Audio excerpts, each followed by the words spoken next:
العليم من الشيطان الرجيم. بسم الله الرحمن الرحيم. الحمد لله الذي لا يبلغ مدحته القائلون ولا يحصي نعماءه العادون ولا يعدي حقه المجتهدون.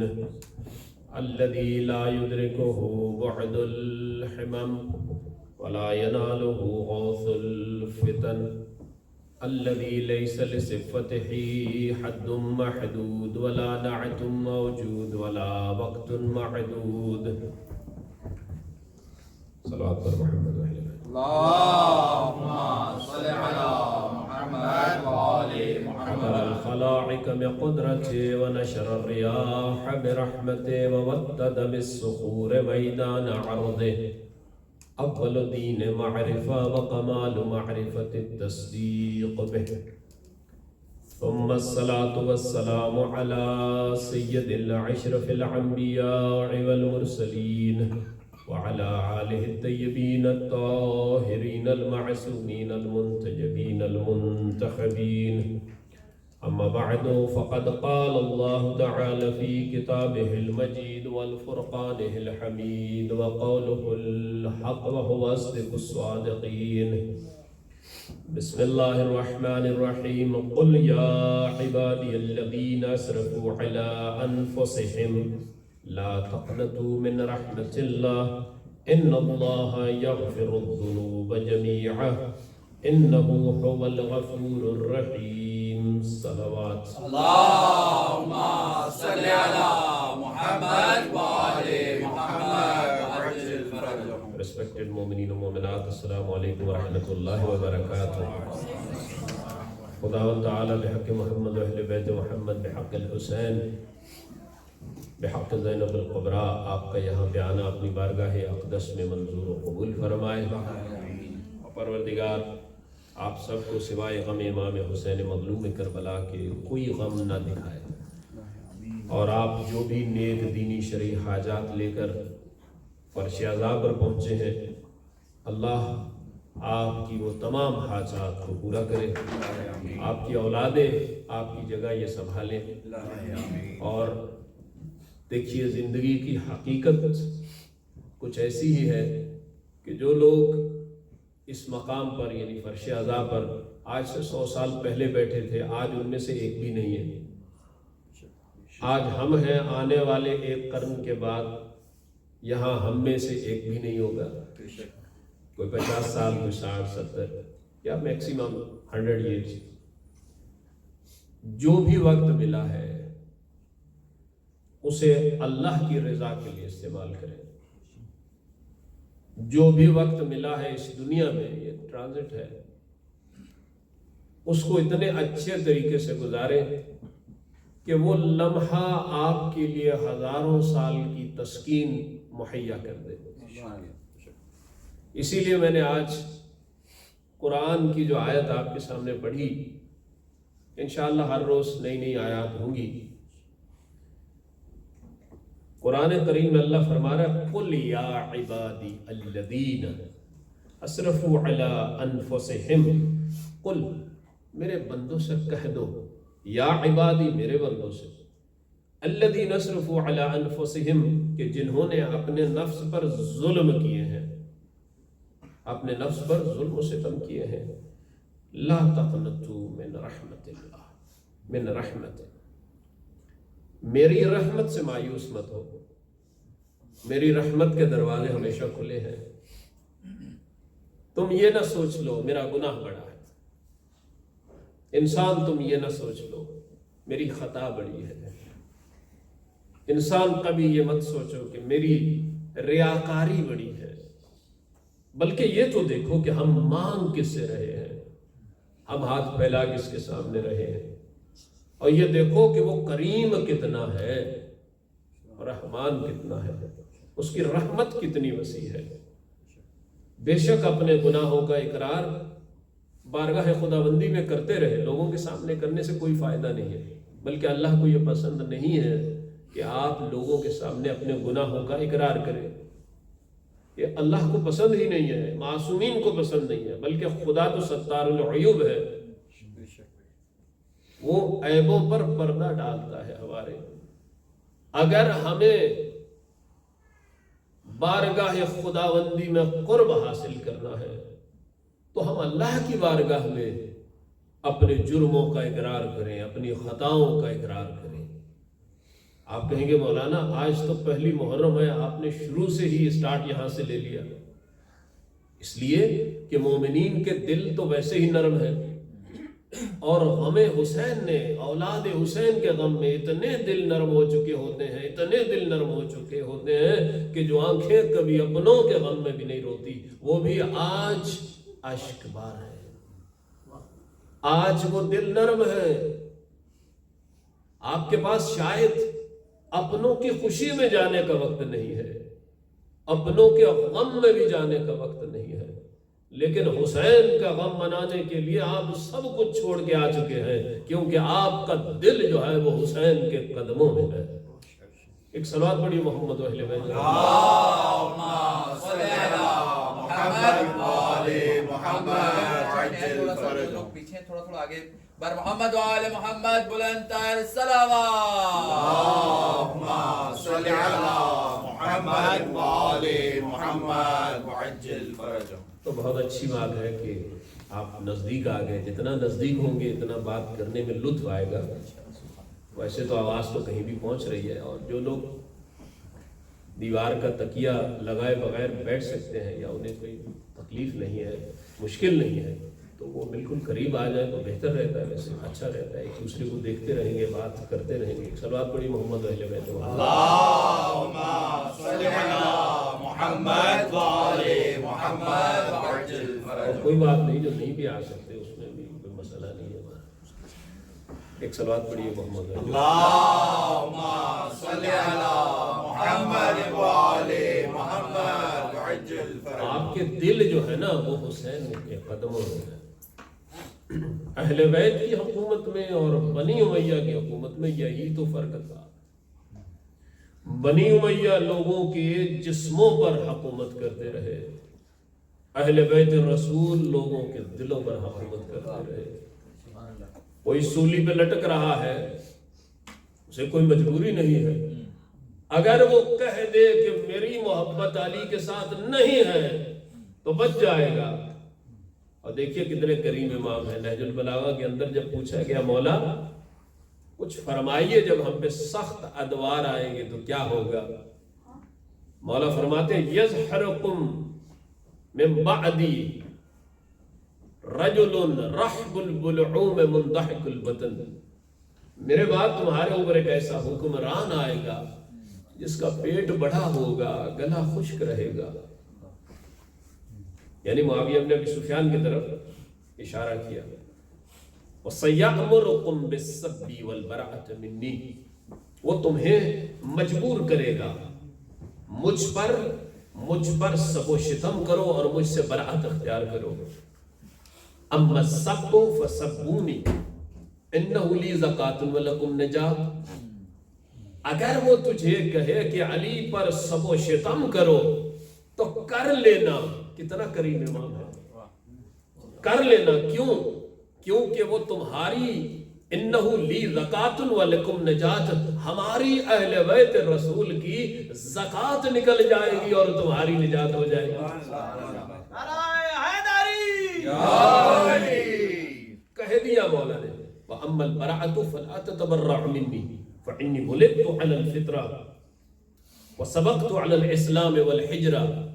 مولا فرماتے ہیں کہ اگر تمہیں یہ مجبور کیا جائے کہ ہم سے براعت اختیار کر لو، یعنی دل سے ہم سے براعت اختیار کر لو۔ آج کل جس کو تبرہ کا نام دیا جاتا ہے وہ سب و شتم ہے، گالی گلوچ کرنا، گالی بکنا، یہ تو سب و شتم ہے۔ لیکن دل سے جو براعت ہے، دل کا اٹھ جانا جو ہے، دل کا دور ہو جانا جو ہے، اسے براعت کہتے ہیں۔ علی کہتے ہیں یہ کبھی نہ کرنا، کیونکہ میں علی فطرت اسلام پہ پیدا ہوا ہوں اور میں ہی اسلام میں سبقت کرنے والوں میں اور پہل کرنے والوں میں ہوں۔ یعنی کتنا کریم امام ہے۔ ہماری نجات کے لیے، ہماری بخشش کے لیے یہ کہہ رہا ہے کہ بے شک اگر تمہاری جان پہ بنائے تو تم ہم پہ سب و شتم بھی کر لینا، لیکن وہاں ایک دیوانہ سولی پہ لٹک رہا ہے، اسے کہو کہ کہہ دو ہم علی سے برات کرتے ہیں، نہیں کہہ رہا۔ مولا وہ آپ کی کریمی ہے، یہ اس کی محبت ہے،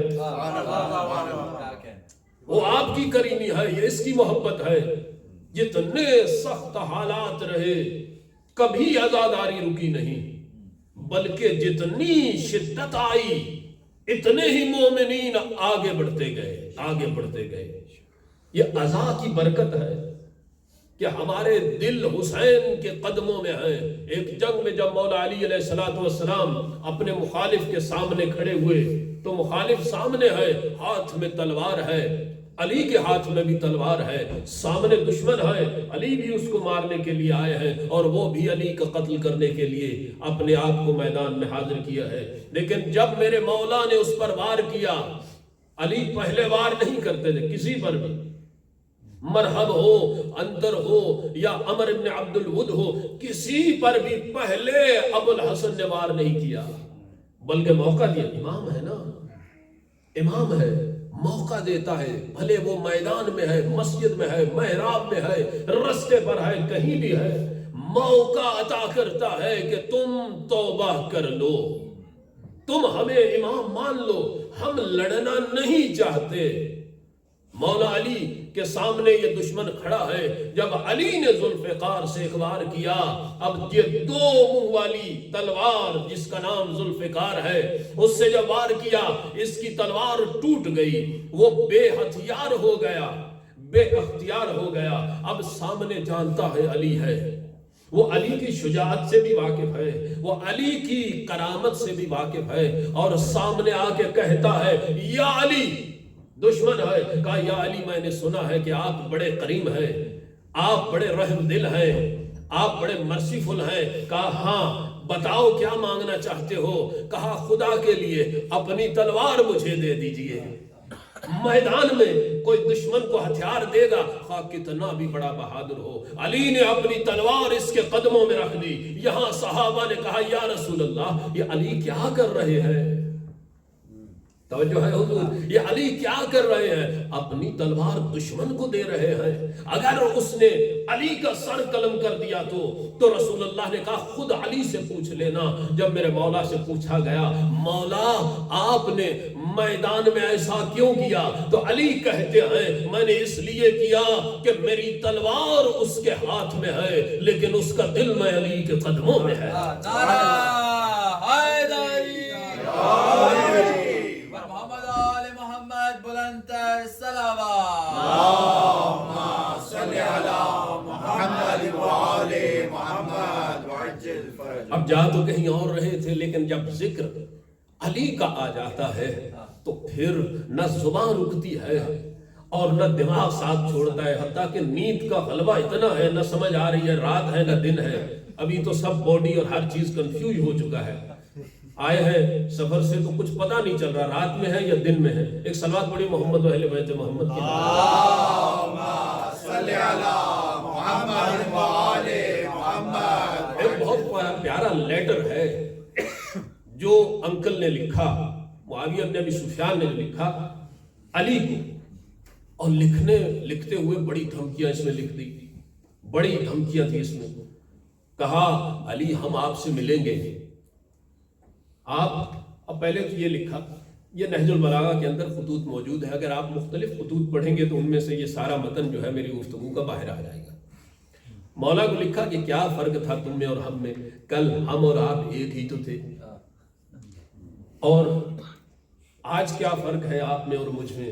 پھر آگے آہستہ آہستہ پہلے یہ میٹھی میٹھی باتیں لکھتے، پھر آگے کہا یا علی آپ نے تو جناب عائشہ سے جنگ کی، آپ نے طلحہ کو قتل کیا، آپ نے زبیر کو قتل کیا، یہ ساری الزام تراشیاں کرنے کے بعد کہتا ہے کہ میں آپ سے آ کے ملوں گا، یعنی جیسے دھمکی دیتے ہیں میں آپ کو دیکھ لوں گا، اور کہا کیسے دیکھوں گا، مہاجرین اور انصار کو ساتھ لے کے میں آپ کے پاس آؤں گا۔ مولا علی نے پھر اس کا خط کا جواب لکھا، وَذَكَّرْتَ کنت من علفت وجماعہ، کل تم کہہ رہے ہو کہ ہم ایک جماعت میں سے تھے، ففرقوا بیننا وبینکم ان آمنا وکفرتم، اے معاویہ ابو سفیان، کل تمہارے اور ہمارے درمیان یہ فرق تھا کہ تم بے ایمان تھے، ہم صاحب ایمان تھے، اور آج ففرقوا الیوم انا آمنا وان استقمنا وفتنتم، آج تمہارے اور ہمارے درمیان فرق یہ ہے کہ تم فتنہ گر ہو گئے ہو، لوگوں کو لڑا رہے ہو، خون ریزی کر رہے ہو، اور ہم آج بھی اپنے ایمان پر قائم ہیں، یہ فرق ہے تم نے۔ اور تم، مولا نے کہا تم یہ کہتے ہو کہ ہم نے عائشہ کو قتل کیا، ہم نے طلحہ اور زبیر کو قتل کیا، بی بی عائشہ کو ہم میدان میں لے آئے، تو پہلے میری تقلید کرو، تقلید نہیں، پہلے میری بیعت کرو۔ بیعت معصوم کی ہوتی ہے نا، تقلید تو غیر معصوم کی ہوتی ہے۔ بعض لوگ یہاں بھی کنفیوژن ڈال دیتے ہیں کہ بھائی ہم تو امام زمانہ کو مانتے ہیں، ہم امام زمانہ کی تقلید کرتے ہیں۔ ارے بھائی ہم امام زمانہ کی تقلید نہیں کرتے، ہم امام کی بیعت کرتے ہیں، دل سے، دماغ سے، جسم سے۔ ہماری زندگی امام کے لیے ہے، ہماری موت امام کے لیے ہے، ہماری ہدایت امام کے لیے ہے، ہماری عبادت امام کے لیے ہے، کیونکہ اگر امام تصدیق نہیں کریں گے تو ہم بخشے نہیں جائیں گے۔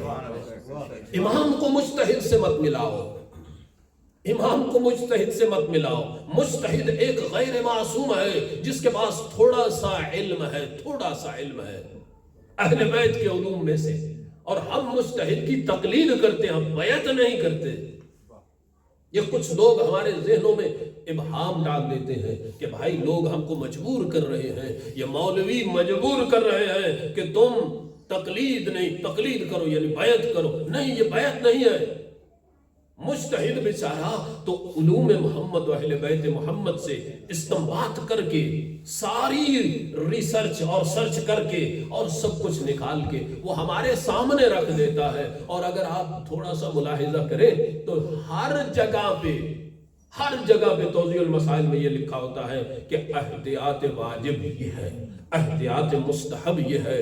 اب اگر میں بہت آسان کر دوں تو مجتہد کہتا میرے ہاتھ کھڑے ہیں، آپ آگے جو مرضی کر لیں۔ امام تو کبھی ایسے نہیں کہہ سکتا، وہ تو علم کل رکھتے ہیں۔ ایک سماعت پڑھی محمد و اہل بیت اللہم صلی علی محمد و آل محمد وعجل فرجہم۔ تو دل جو ہے نا وہ حسین کے پاس ہونے چاہیے۔ جب ہمارے دل حسین کے پاس ہوں گے، ہمارے اعمال بھی حسین کے پاس ہوں گے، اور ہماری امیدیں بھی انہی سے وابستہ ہوں گی، تو ہم بخشے جائیں گے۔ اگر نہیں، صرف رسم و رواج کے لیے کوئی اگر مجلس میں آ رہا ہے کہ بھائی نہیں جائیں گے تو لوگ کیا کہیں گے، تو اس کا اجر اسے دنیا میں مل جائے گا، آخرت میں اس کا کوئی کچھ نہیں ہے۔ علی نے کیا کہا کہ تم پہلے ہماری بیعت تو کرو، پھر ہم تمہیں بتائیں گے کہ کیا فرق ہے۔ جب آگے دھمکیوں کا جواب دیا نا مولا نے کہا کہ تم کہتے ہو انک داعری فی المہاجرین والانصار، تم مہاجرین کو لے کر، انصار کو لے کے ہم سے ملو گے، ہم سے ٹاکرا کرو گے۔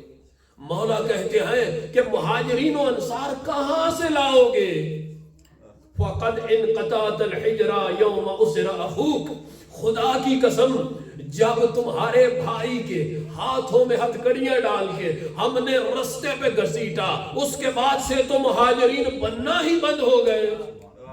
اب کہاں سے لاؤ گے مہاجرین و انصار؟ ہمیں دھمکی دیتے ہو۔ پھر مولا علی علیہ السلام نے فرمایا معاویہ یہ نہ سمجھ لینا کہ میری تلوار جو ہے وہ کند ہو گئی ہے اور علی بوڑھا ہو گیا ہے، یہ مت سمجھنا۔ کیوں؟ اندی سیف الذی اعززتہ بجدک و خالک و اخیک بمقام واحد، خدا کی قسم میں علی کے پاس آج بھی وہ تلوار ہے جس سے میں نے تیرے اخو کا، تیرے بھائی کو، تیرے ماما کو، تیرے نانا کو ایک ہی وار سے جہنم میں واصل کر دیا۔ نعرہ حیدری، محمد و آل محمد، بلند تر صلوات۔ اللہم صلی علی محمد